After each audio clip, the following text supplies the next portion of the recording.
the story of my art.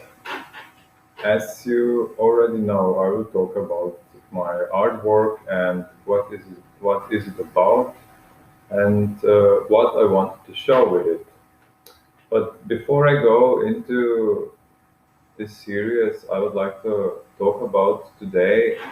First, I'd like to encourage all of you artists who are watching this that perhaps you could also do something like this to talk about what you are doing and explain about the experiences and inspirations that led you to creating a certain style or type of art or just a certain art project or single drawing, even whatever you feel inspired to talk about. And this is because I think it's very important to share what we experienced, also because as artists, as friends, we can help each other with different viewpoints, or just it's nice to listen to stories, even that is satisfying. So this series that I will today talk about is called The Mind of Hand Does Artwork. And the title itself is a play of words because in Slovene it's actually roke dela etnost, and it's combined of two words, umetnost and rokodelstvo. That means art and handcraft. But I had to change the word umetnost in English to art, so it doesn't actually make so much sense because in Slovene umetnost is combined of two words, and etnost, which means mind and ethnicity. So then I could say like mind of hand does artwork. And what I want to say with this is that I think or I experienced when I was creating these pieces that the hands themselves have their own intelligence, their own mind, which does things in a certain way that speaks its own its own aesthetics. And as I talk about aesthetics, I have to say that inspiration for this actually came from the previous project that I was talking about in the previous video, Everyday Aesthetics. When I had this experience of seeing everything as beautiful. And after doing that performance, I came back to my studio and I was a little bit lost and confused because at that point in my studio, I was mostly doing drawings and paintings. I had my own like concept and methodology how to do it, and it was okay. I'm still satisfied with that part of what I did, but at that point, I just felt like it's not enough, like something is lacking, like I have to go into another direction.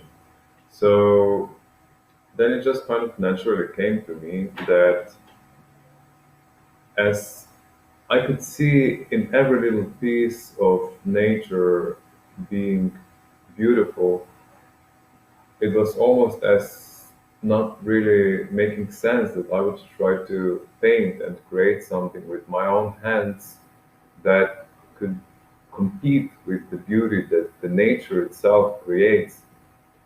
And at that point of time, I was walking around the forests, and I used to go for like really long walks for 2 or 3 hours.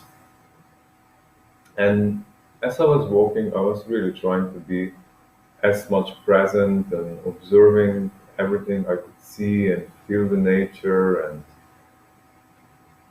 touch it, go close to it, and observe it from very close up. And I was focusing so much on little parts of trees or leaves or anything I could find and take hold of, like little sticks or branches or leaves or pieces of grass or anything I could find outside. And as I was observing it, I was fascinated, like how beautiful it is. Like just a single piece of wood, you can look at it and you can find like the whole cosmos present in it.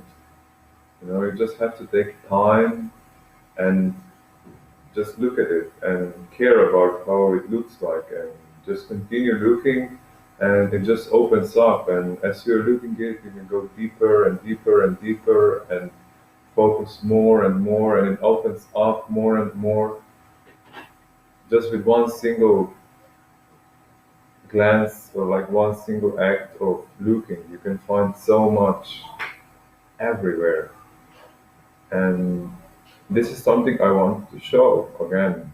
Like, how can I show this to other people? Like, people need to see that everything is so beautiful, you know? Mm. And I didn't know how to do this. But what I did then was that I was starting to collect different material from nature. Anything I could find outside interesting, just like pieces of branches or something like this, I was collecting it and bringing it to my studio. And then I started to accumulate a lot of this material in my studio. And at some point, I had to do something with it. And I didn't really know what I would do with it. But then it kind of just came to me that I started to play with it. I started to observe it, look at it from different directions, angles, compare it, like taking one piece and putting it to another, or putting it in a row and something interesting actually happened. As I was doing this, I was just playing and observing how am I playing with it. And it seemed to me like my mind is not really present much. But then I figured out it actually is because it's comparing, it's measuring, all these like analytic functions were being very active. Mm, and I had this thought that it's interesting because if you look at nature itself, in a way you could say it's very chaotic, you know? Like when leaves fall down from the tree, they don't fall in a row. But when a human collects them and looks at them, it's just kind of natural that you would put them in a certain order, like different ways. Everyone has their own way, but for example, I would maybe put it as on different sizes, or I would take any kind of like quality from them and try to compare it one to another. And this process itself was for me so interesting. I want to show just this process, like this process of how human eye, an artist, or anyone takes like raw material out of nature or looks at it and makes something out of it, which doesn't necessarily have any function or meaning, but just like how do we take up stuff and then just try to put it into a kind of order to make it more understandable or readable or it kind of shows the way how our mind works or how our body works. Something, a part of us, is speaking through this in a certain way. And so this kind of like objects came out of this process, like rectangles of different sticks put together or grasses or some were just tied together and they were like going apart naturally. Different objects came from this and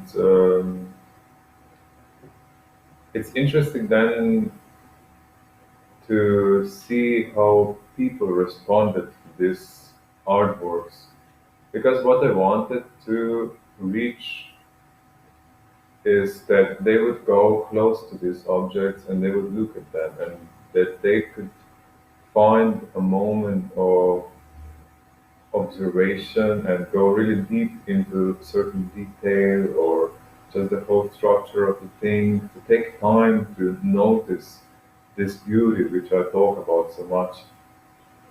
And of course, maybe some people did this, but I like in general, it seemed to me like people were just passing by and they didn't really know what is it about, you know, how to. how to respond to this kind of artwork. Like, is he making fun of us? Why is he not like showing us some great painting or like something like a great skill he has, or what? Why to show just pieces of wood? It's not stupid or something.